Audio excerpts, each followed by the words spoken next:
Mersey Tigers still looking for their first win of the season, taking on Northwest rivals Manchester Giants.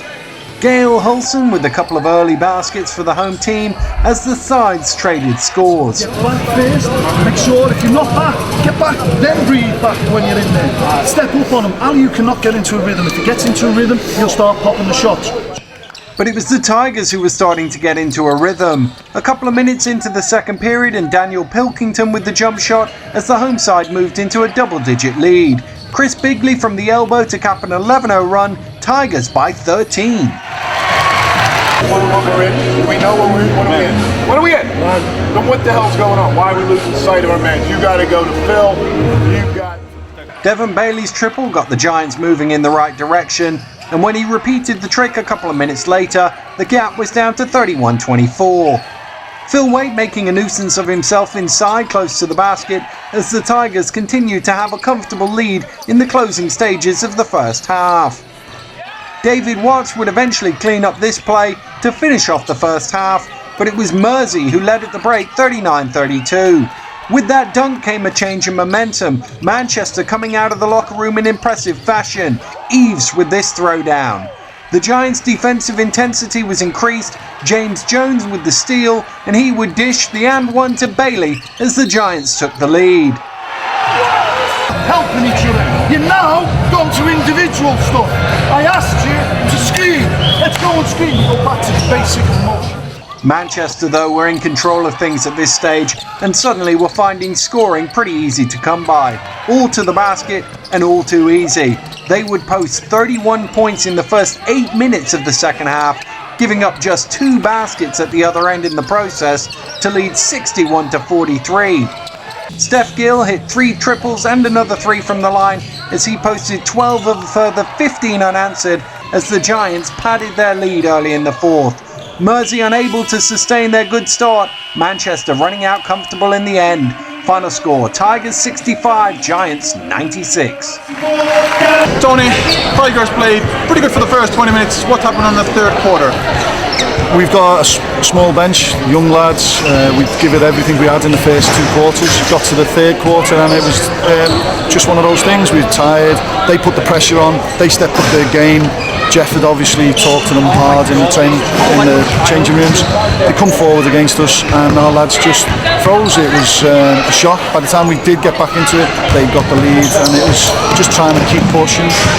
But unfortunately, we're getting the experience. This is all about this year being experience and development. And until we get that experience, it's hard to get that mentality to I'll fight back and win this. So it was one of them. We will get there. It will be worked on in training sessions. We'll look at that. We've got Worthing next week. Hopefully we'll come out with our first win and push forward. And the first 20 minutes of the Tigers play today, how would you rate it in the light of the season? How good was it?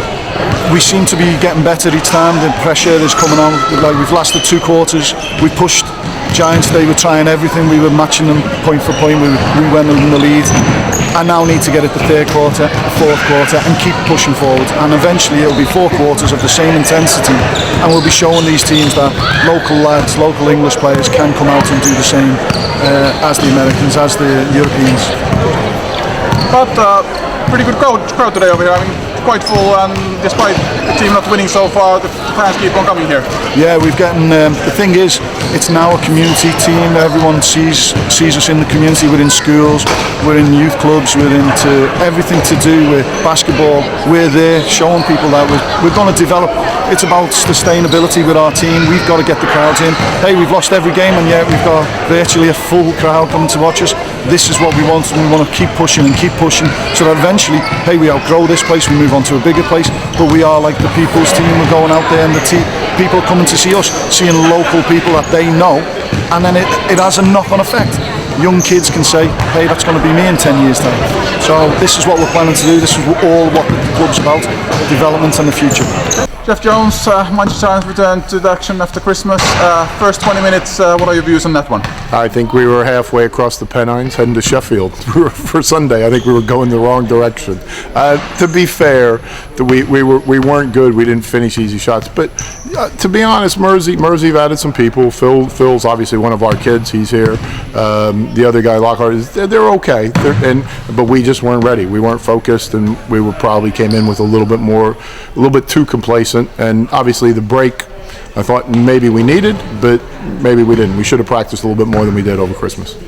And on the halftime, don't know what you said over there for the players, but 37 points in the third quarter. You must be happy with that one. I think I'm becoming much better at those type of halftime speeches than the calming, normal ones and stuff like that. It's just, it was. To be honest, I was mad at myself. I was mad at the players. We were focused on things we couldn't control, whether the ref made the right call or not, what they were doing, and we just weren't taking care of what we needed to do, and we were in no rhythm whatsoever. And obviously, the third quarter is what we do, and we press, we were active defensively, and we ran better, and we get some easy shots and some shots dropped. So it made it a little bit more. The scoreline looked a little bit more comfortable than it was. I think they did a pretty good job for them. And one more game this year, Sheffield on Sunday away, and then an important trophy game at home on next Wednesday? Thursday it is, Thursday. Yeah, we had to move it for netball, believe it or not. But anyway, that's life in England.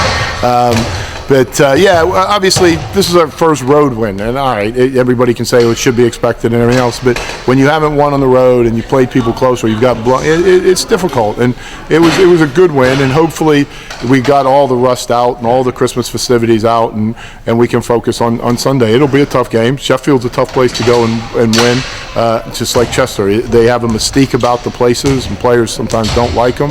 So I'm glad we had this one today, and I'm glad we got the win, and hopefully we'll be in the right frame of mind for Sunday. And 2012 is soon over. How would you rate Giants' season on 2012 in the BBL? Obviously, first year back, a lot of things were rushed at the beginning. I think we have some talent. I think we need some consistency. On our win-loss column, there's two games that I think we should have won. We should have won at Chester, and I think we should have won at Durham. Not because they're bad teams, but we were up 18 at Durham, and we just had one of those collapses. And at Chester, we never really got going. And to be honest, it would have been a travesty because we could have stolen the game at the end. But Chester deserved to win that. But as a coach, you'll take anything you can get any way you can. So with those two, then it's respectable. And I think what we have to do now is we have to win somewhere where maybe people don't think we're going to win on the road and continue to perform at home. And I mean, I think with Nick and the right frame of mind, the right way we're going to play, the right style, I think we're getting enough people to play the style of basketball I want to play. The 8th place isn't out of the question. It'll be tough, but for a first-year franchise, I'm relatively happy. I could be a lot happier if Nick would have stayed from the beginning of the season and Andy Thompson wouldn't have gone to France, but that's life, and we just get on with it.